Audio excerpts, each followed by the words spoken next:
The neighbourhood of Notting Hill glimmered under the evening lights of London, as Oliver Ashford, CEO of Ashford Enterprises, entered the small café Autumn Corners to escape a sudden downpour. With his impeccable Savile Row suit and commanding presence, he seemed out of place in that unpretentious setting, frequented mainly by students and local artists. It was then that Olivia Martins, a 28-year-old Brazilian who had moved to London in search of opportunities, approached with a gentle smile to take his order. There was something about Olivia's simplicity that captured Oliver's attention that night. Perhaps it was the contrast with the calculating people who normally surrounded him, or perhaps the soft accent in her English as she recommended the house special tea.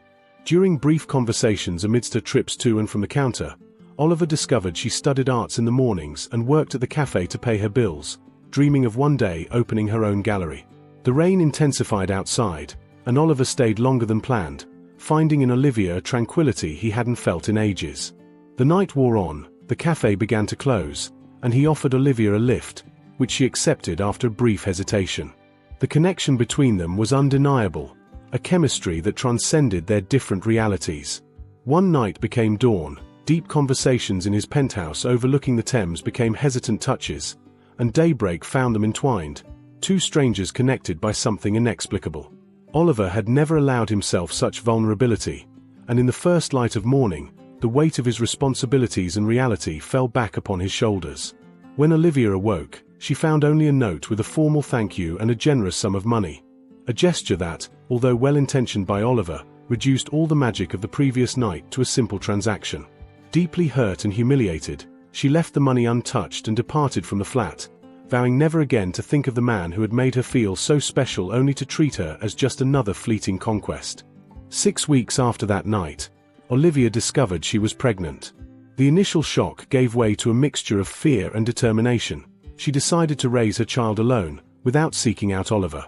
After all, the note and money left that morning had made clear what kind of relationship he envisioned.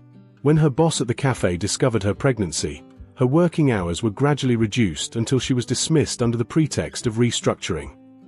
Olivia's life transformed into a daily struggle. Unable to continue her studies and finding it difficult to secure employment in her condition, she accepted temporary jobs as a cleaner in homes and businesses. During an interview to clean the offices of Ashford Enterprises, she didn't recognize the company name, but felt a chill run down her spine upon entering the imposing building in London's financial district, fearing she might encounter Oliver. The human resources manager, Penelope Harrington, looked disdainfully at Olivia's CV and her now visible belly. "We have standards to maintain, dear. We can't risk you, having complications whilst cleaning the executives' offices," she said with a false smile, suggesting Olivia look for something more suitable to her situation. What Olivia didn't notice was that Victoria Ashford, Oliver's sister and the company's financial director, witnessed the scene from the corridor, intrigued by the young Brazilian woman's dignity in the face of humiliation. In the months that followed, Olivia gave birth to a girl with intense blue eyes, exactly like Oliver's. She named her Sophia, a small light amidst growing difficulties. Evicted by a landlord who wouldn't accept children in the flat, Olivia moved to a small room in Brixton, sharing the space with 2 other single mothers in similar situations. The battle to support Sophia and keep herself going became increasingly arduous. On a rainy afternoon, ironically similar to the one when she'd met Oliver, Olivia tried to protect Sophia while waiting in queue at a charity distributing food parcels. Her eyes, once full of dreams, now reflected the weariness of someone fighting alone, but still maintained a glimmer of determination for her daughter. Meanwhile, Oliver's life followed its predetermined course. He married Eliza Huntington, daughter of one of the company's major shareholders, in a sumptuous ceremony covered by celebrity magazines. It was a marriage of convenience, engineered more by their parents than by any genuine feeling.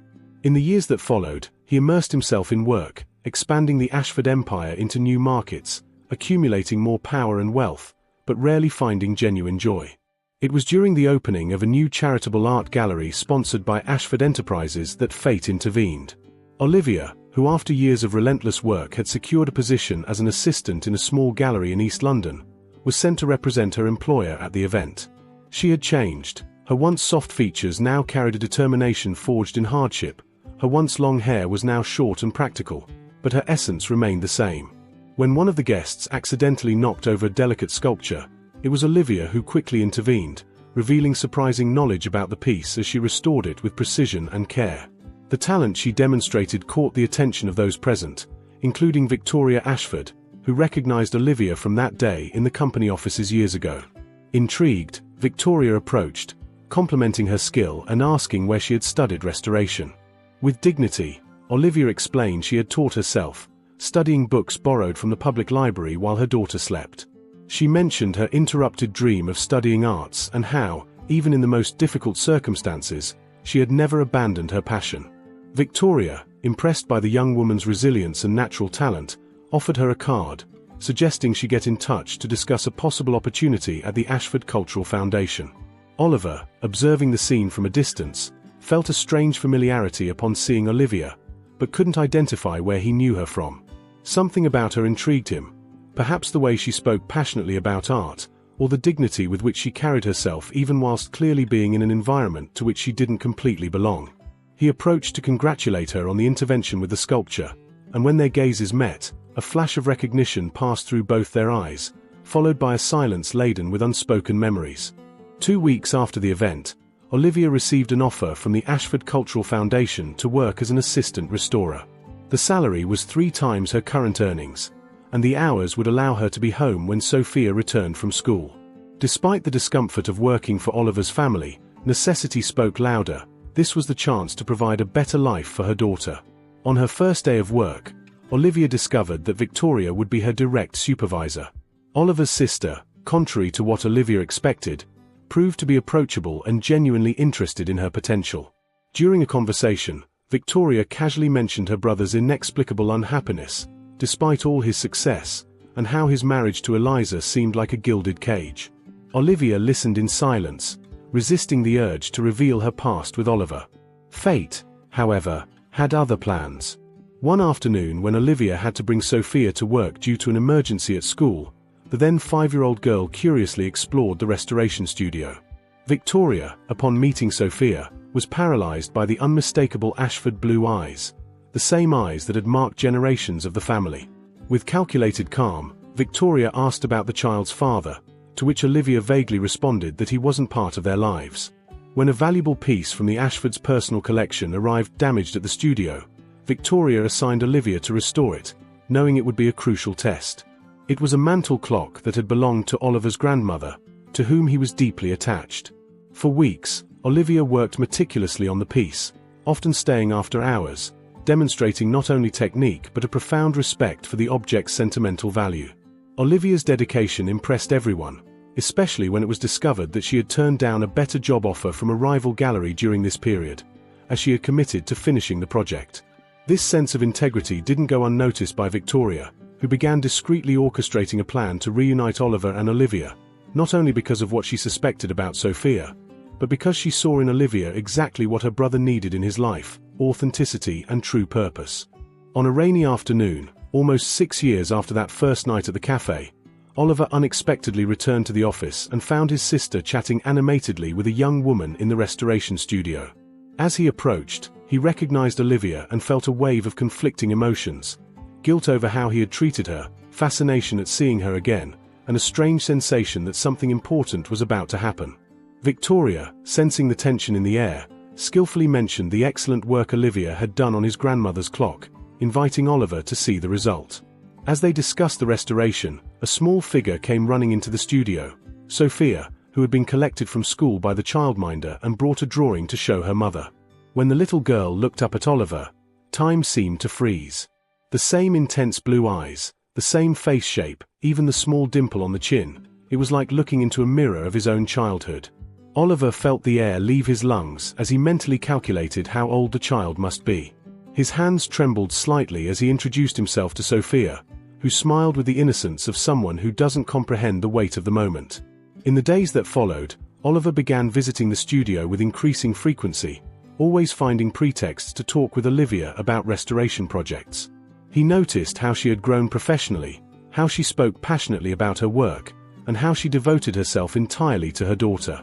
In a discreet gesture, he began ensuring that Olivia received the best projects and that her talent was recognized in the London artistic community. Meanwhile, his marriage to Eliza deteriorated further. After years without children and with little in common beyond social appearances, Eliza finally filed for divorce, tired of her husband's indifference. To everyone's surprise, especially the Huntington family, Oliver didn't contest it.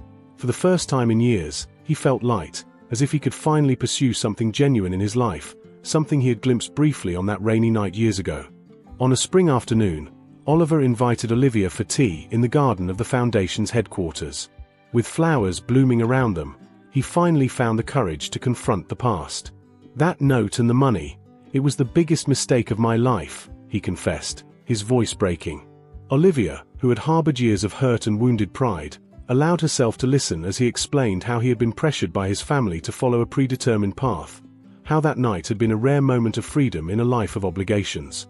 Hesitantly, Oliver asked about Sophia. Olivia confirmed what he already knew in his heart: the girl was his daughter.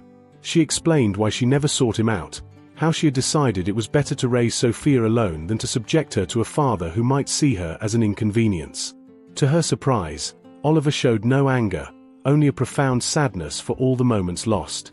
In the weeks that followed, a delicate rapprochement began. Oliver asked permission to get to know Sophia as a family friend, without yet revealing his true identity. He watched in wonder how the girl had inherited not only his physical traits but also his passion for puzzles and his stubbornness when facing challenges. Through his daughter's eyes, he rediscovered a simplicity and joy he had forgotten. For Olivia, seeing the genuine connection between father and daughter awakened conflicting feelings. On one hand, she feared Sophia would become attached to Oliver only to be abandoned. On the other, she recognized that her daughter deserved to know her origins. When Oliver finally formally asked to acknowledge Sophia as his daughter, offering not just financial support but a sincere commitment to participate in her life, Olivia found herself at an emotional crossroads. It was during Sophia's 6th birthday that resolution finally came. At a small celebration in the garden of the house that Oliver had bought for Olivia and Sophia in Hampstead, the little girl blew out the candles on her cake and, when asked what she had wished for, answered with the innocence of children, "I wish that Uncle Oliver could be my real daddy." The silence that followed was broken by the look exchanged between Olivia and Oliver, a look that transcended past hurts and spoke of future possibilities.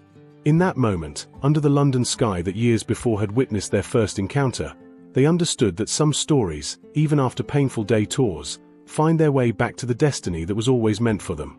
If you enjoy this kind of story, please leave a like and subscribe to our channel so you don't miss the next videos.